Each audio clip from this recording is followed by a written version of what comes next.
Hello students. इस lecture में हम पढ़ रहे हैं रेस्पिरेशन इन प्लांट्स का टॉपिक एनारोबिक रेस्पिरेशन। हमने अपने पुराने लेक्चर्स में पढ़ा था कि किस तरीके से माइटोकॉन्ड्रिया हेल्प करता है NADH को ऑक्सीडाइज करने में।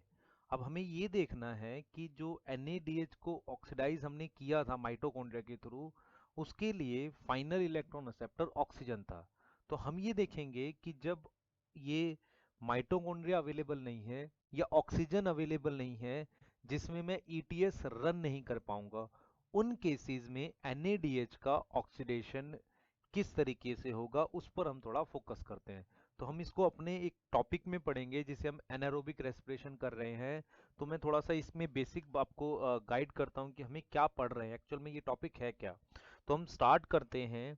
हमने ये बोला था कि जो ग्लूकोज है, ग्लूकोज को हमने ऑक्सीडाइज करके पाइरुवेट बनाया था। क्लियर? पाइरुवेट बनाया था। पाइरुवेट से NAD प्लस से हमने NADH बनाया था।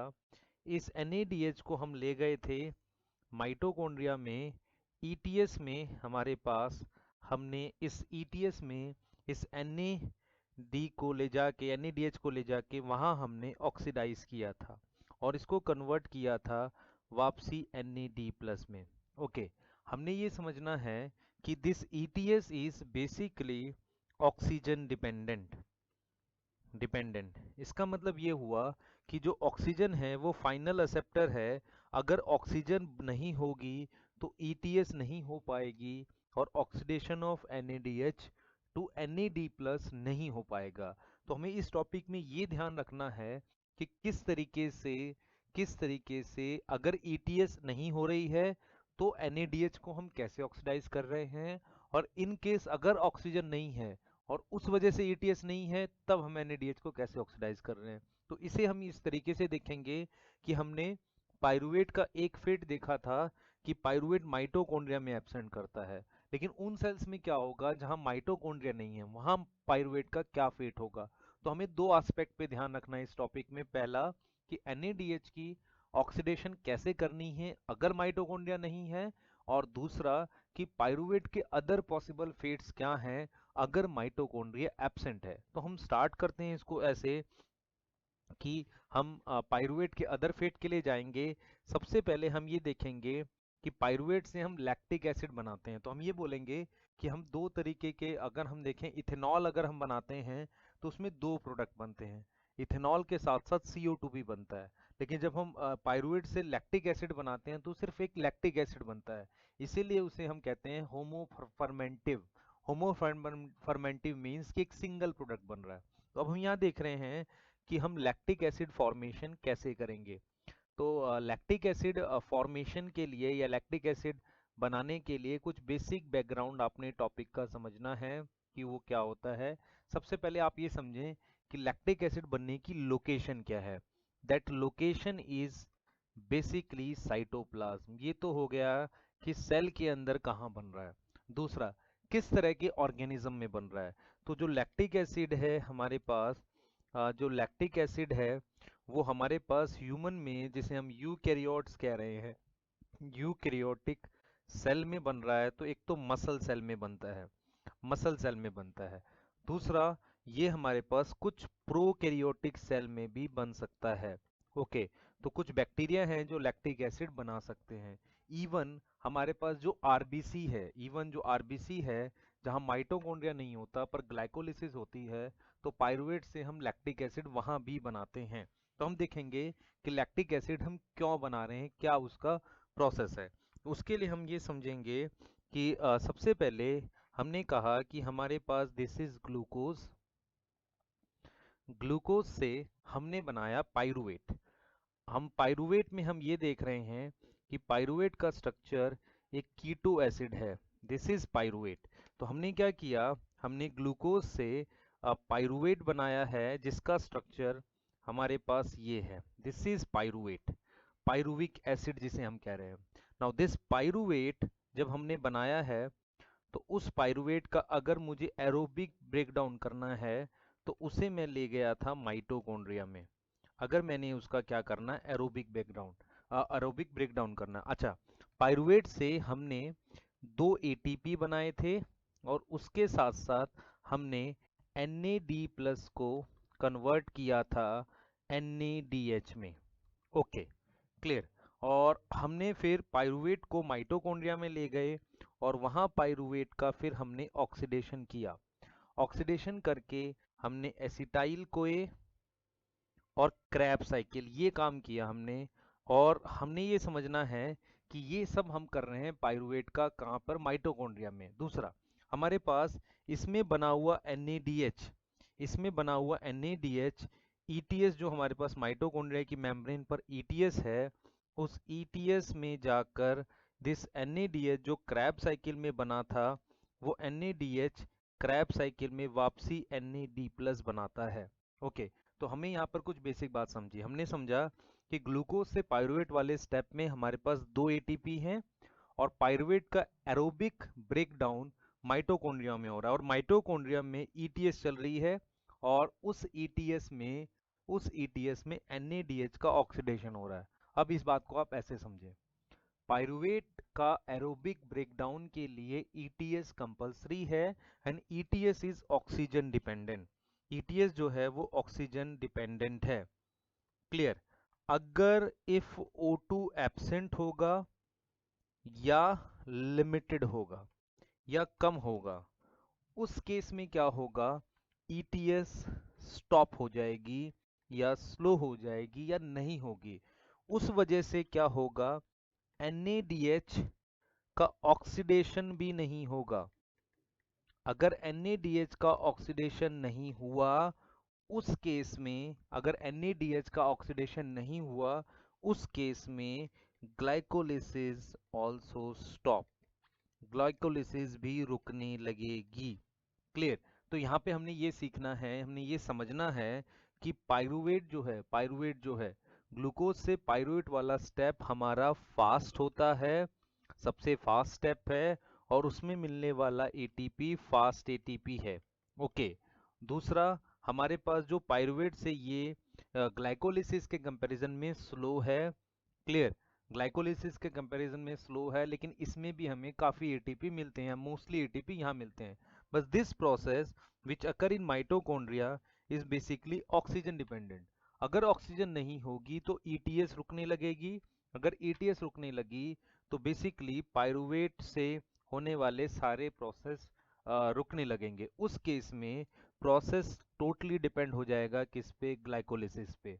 पर ग्लाइकोलिसिस को भी चलाए रखने के लिए मुझे क्या चाहिए, NAD+ चाहिए। तो यहाँ से हमने ये सीखा कि ग्लाइकोलिसिस को कराने के लिए भी मुझे NAD+ चाहिए। इसका मतलब ये हुआ कि अगर मुझे एनर्जी, बेसिकली एनर्जी मुझे अगर दोनों प्रोसेस से चाहिए, ग्लाइकोलिसिस से और इस वाले से, तो मुझे क्या करना है, NADH का ऑक्सीडेशन करना है जो कि ऑक्सीजन डिपेंडेंट है। क्लियर। तो हमने ये समझना है लैक्टिक एसिड बनता कैसे, क्यों बन रहा है, इसको समझना है। तो हमने ये इस बात को की बोला कि जब आप ग्लूकोज से पाइरुवेट बनाओगे और पाइरुवेट का एरोबिक करोगे, this aerobic is O2 dependent. अगर मैं स्पीड वाइज लिखूं तो ये फास्ट है, इसकी स्पीड 1 है, इसकी स्पीड 2 है। बस ये प्रोसेस जो है 2 ATP बनाता है और ये ATP फास्ट होती हैं और एक बर्स्ट ऑफ एनर्जी की फॉर्म में बनती है। दूसरा, पाइरुवेट का स्ट्रक्चर हमारे पास ये है, CH3 double bond O COH। इस ग्लाइकोलिसिस में NAD+ कन्वर्ट होता है किसमें, NADH में। अब आप इस चीज को देखें, अगर मैं ये कह रहा हूं कि अगर ऑक्सीजन नहीं आई, जैसा कि मसल्स में होता है, मसल्स में क्या होता है कि जब हम एक्सरसाइज कर रहे होते हैं, एनर्जी की नीड इंक्रीज हो जाती है। Now this whole process, first and second together produce energy. लेकिन होगा क्या, this process is oxygen dependent. Oxygen कम पड़ने लगेगा तो हमारा रेस्पिरेशन रेट बढ़ जाएगा, मतलब हम तेज से ब्रीथ करेंगे। उसके बाद भी अगर ऑक्सीजन कम पड़ेगा तो होल ATP डिपेंडेंस कम ऑन ग्लाइकोलिसिस। तो उस ग्लाइकोलिसिस को चलाए रखने के लिए हम पाइरुवेट को कन्वर्ट कर देते हैं लैक्टिक एसिड में। अब आप एक चीज समझे, लैक्टिक एसिड में हम बना रहे हैं तो हम क्या कर रहे हैं, ये जो NAD+ है, ये जो NADH है, इसको यूज करते हैं यहाँ पर, हम इसको यूज कर लेते हैं यहाँ पर, इस डीएच को यहाँ यूज करते हैं और पाइरुवेट को बेसिकली हम क्या करते हैं, रिड्यूस कर देते हैं। हम क्या कर रहे हैं, पाइरुवेट का रिडक्शन कर रहे हैं और पाइरुवेट के रिडक्शन से लैक्टिक एसिड बना रहे हैं। तो ये जो मेरे पास कीटोन है ये बेसिकली अल्कोहल में कन्वर्ट हो जाएगा, तो ये मेरे पास बन गया लैक्टिक एसिड। तो lactic acid nothing but alcohol में कन्वर्जन है किसकी, पायरुविक एसिड की। और इस रिडक्शन के लिए मुझे जो एंजाइम चाहिए वो मसल के साइटोप्लाज्म में है, that is lactate dehydrogenase. Although ये एरोबिक से स्लो होता है बट एरोबिक रुक गया है बिकॉज ऑक्सीजन प्रेजेंस नहीं है। तो हम समहाउ पाइरुवेट को रिड्यूस कर देते हैं लैक्टिक एसिड में, ताकि हमें ये दो एटीपी जो ग्लाइकोलिसिस से मिल रहे हैं ये मिलते रहें, क्योंकि लैक्टिक एसिड बनने से NAD+ रीजनरेट हो रहा है। अब ये जो NAD+ है ये वापसी यूज होगा ग्लाइकोलिसिस में और ग्लाइकोलिसिस चलती रहेगी। दूसरी चीज आपने ये समझनी है कि lactate dehydrogenase is a iso enzyme. Iso enzyme का मतलब इसकी 5 फॉर्म्स होती हैं। ये बेसिकली इसमें सब यूनिट्स होती हैं 4, ए और बी सब यूनिट होती है, उसको मिला के जैसे हम ये बोलते हैं ये ए सब यूनिट है, 2 ए हैं और 2 बी हैं। इनके नंबर वेरिएबल होके आइसो एंजाइम बनता है। जैसे ए 3 हो जाए और बी 1 हो जाए, ऐसे आइसो एंजाइम बनता है। तो लैक्टेट डिहाइड्रोजिनेज एक आइसो एंजाइम है। इसकी एक और फॉर्म होती है जो लैक्टिक एसिड को कन्वर्ट कर सकती है बैक किसमें, पाइरुवेट में। तो हमने ये देखना है कि लैक्टिक एसिड को वापसी ये पाइरुवेट में कन्वर्ट कर रहा है, लैक्टिक एसिड को वापसी ये पाइरुवेट में कन्वर्ट कर रहा है। इसके लिए हमने ये देखा कि लैक्टिक एसिड को वापसी जब इसने पाइरुवेट में कन्वर्ट किया, ये पॉसिबल है मसल्स में। तो हम ये देखेंगे कि हमारे पास ये जो हो रहा है, सॉरी ये मसल में हमारे पास क्या हो रहा है, पाइरुवेट कन्वर्ट हो रहा है लैक्टिक एसिड में। और हम ये देखेंगे कि लैक्टिक एसिड फिर लिवर में, लैक्टिक एसिड लिवर में वापसी कन्वर्ट हो जाएगा पाइरुवेट में। इस साइकिल को हम कह रहे होते हैं कोरी साइकिल। क्लियर। तो ये जो है कोरी साइकिल है, इसमें ऑल दो 20% लॉस हो जाता है पाइरुवेट का, पर इसे हम कह रहे होते हैं कोरी साइकिल, जिसमें हम मसल और लीवर दो ऑर्गन्स को इन्वॉल्व करते हैं। उसके अलावा आपने ये देखना है कि अगर मैं स्पीड वाइज बात करूं तो सबसे फास्ट प्रोसेस ग्लाइकोलिसिस है, दूसरे नंबर पे एरोबिक एंड तीसरे नंबर पे एनारोबिक। एनारोबिक ब्रेकडाउन स्लो होता है पर ऑप्शन नहीं है इसलिए करा रहे हैं। अगर एनारोबिक ब्रेकडाउन एरोबिक से फास्ट होता तो बैठे बैठे ही लैक्टिक एसिड बन रहा होता। एक और चीज आपने यहाँ पर ये समझनी है कि हमारे पास दो टाइप की मसल्स होती हैं, वाइट मसल और रेड मसल। तो जो वाइट मसल होती है, वाइट मसल में मेनली हमारे पास मायोग्लोबिन नहीं होता, या मायोग्लोबिन का अमाउंट बहुत लेस होता है। मायोग्लोबिन लेस है। मायोग्लोबिन क्या करता है, ऑक्सीजन स्टोर करेगा, उससे एरोबिक कंटिन्यू रहता है, एरोबिक कंटिन्यू रहेगा। ओके, वाइट मसल में।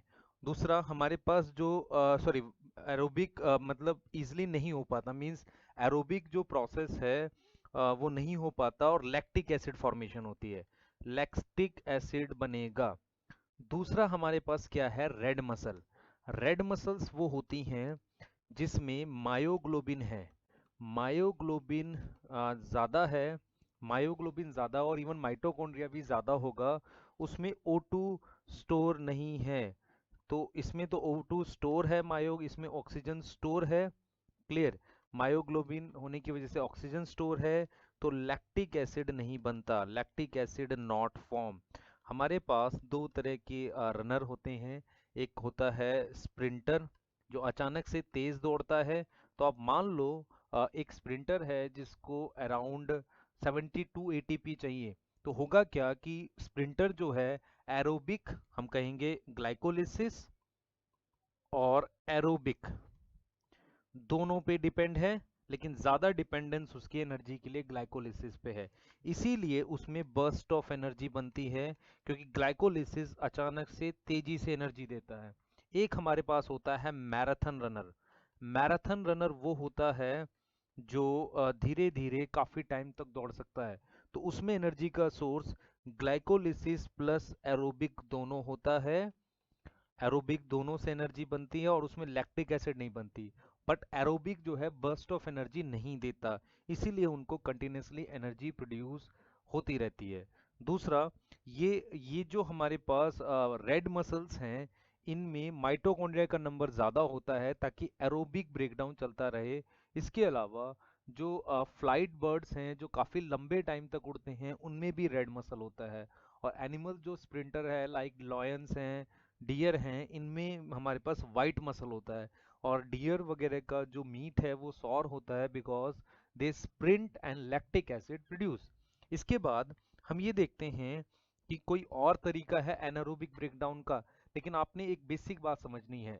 जो ग्लाइकोलिसिस में NADH के इलेक्ट्रॉन्स थे, अब वो हमारे पास बेसिकली पाइरुवेट के पास हैं।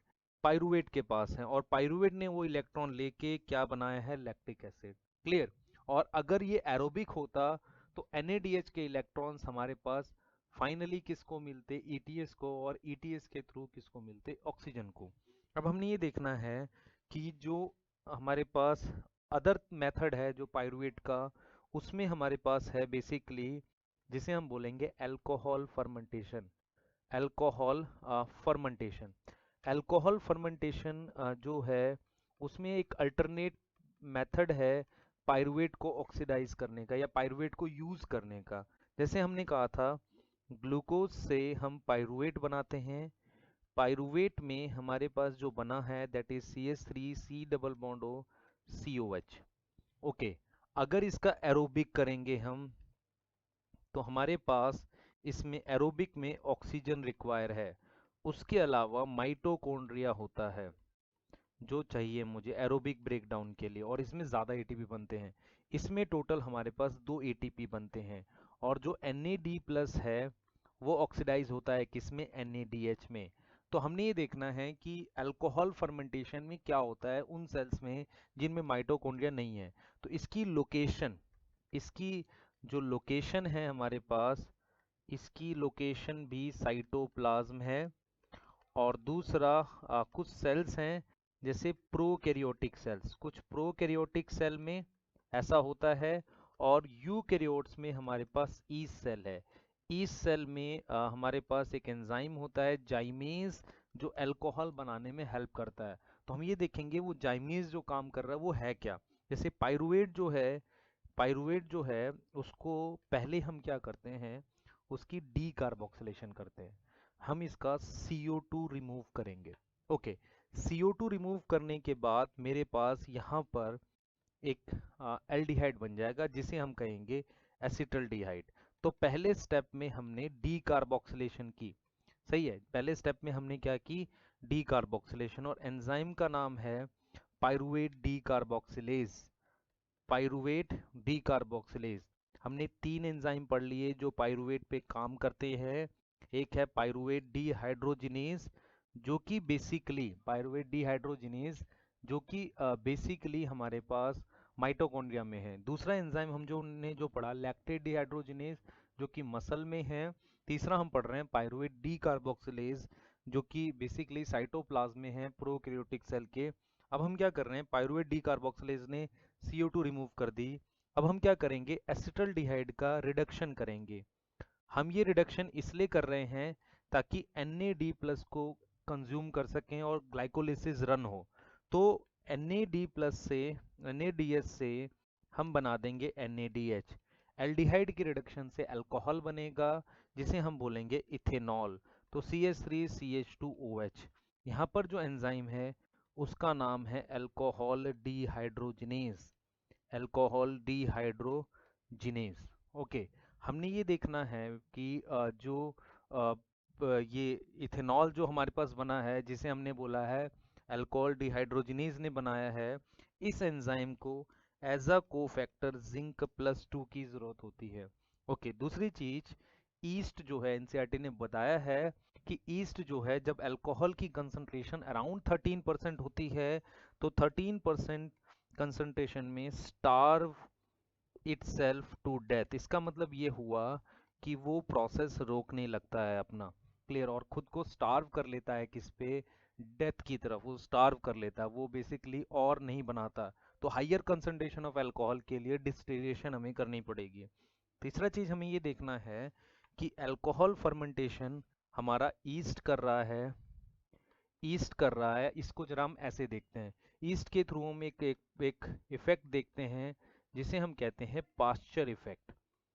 पास्चर इफेक्ट क्या होता है? पास्चर इफेक्ट में आप ये समझें, अगर ईस्ट क्योंकि एरोबिक भी ब्रेक डाउन कर सकता है, तो मान लो ईस्ट को ग्रो करने के लिए एरोबिक प्रोसेस में 72 एटीपी 72 एटीपी रिक्वायर है, तो उसके लिए वो 2 ग्लूकोज का ब्रेक डाउन करेगा।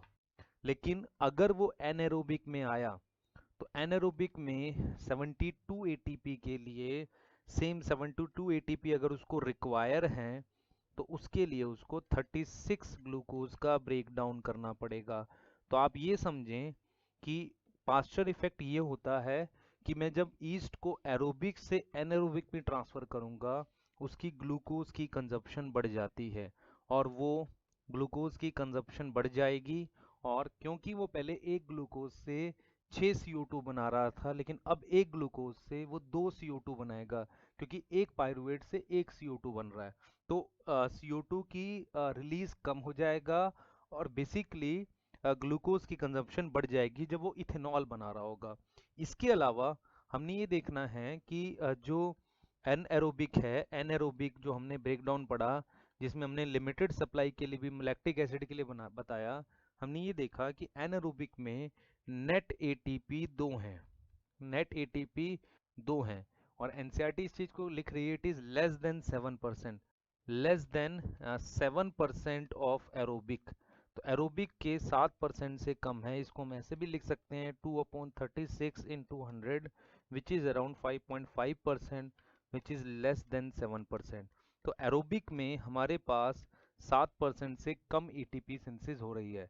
अब आपने पायरुवेट के 3 फेट देख लिए। पायरुवेट माइटोकॉन्ड्रिया में एंटर करेगा, एरोबिक में लैक्टिक एसिड बनाएगा, रिडक्शन डायरेक्ट रिडक्शन से जिसमें CO2 नहीं बनती।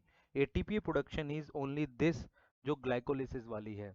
सेम इथेनॉल प्रोडक्शन में भी 2 एक्स्ट्रा एंजाइम हैं। पायरुवेट हमारे पास डी कार्बोक्सिलेज और अल्कोहल डीहाइड्रोजिनेज, एटीपी इसमें भी 2 बनेगी। तो हम अगर देखें, एक ग्लूकोज से 2 एटीपी बनेगी, बोथ लैक्टिक एसिड में और हमारे पास किसमें, फर्मेंटेशन में, अल्कोहल फर्मेंटेशन में। हम एटीपी इस ग्लाइकोलिसिस वाली ही काउंट करते हैं। पायरुवेट से लेकर इथेनॉल तक में कोई एटीपी नहीं बनेगी। ओके, तो जो 2 एटीपी काउंट करते हैं वो यही है। तो अब हमने देख लिया कि on different basis, on different conditions और ऑक्सीजन अवेलेबिलिटी, पायरुवेट का डिफरेंट टाइप ऑफ ब्रेकडाउन होता है।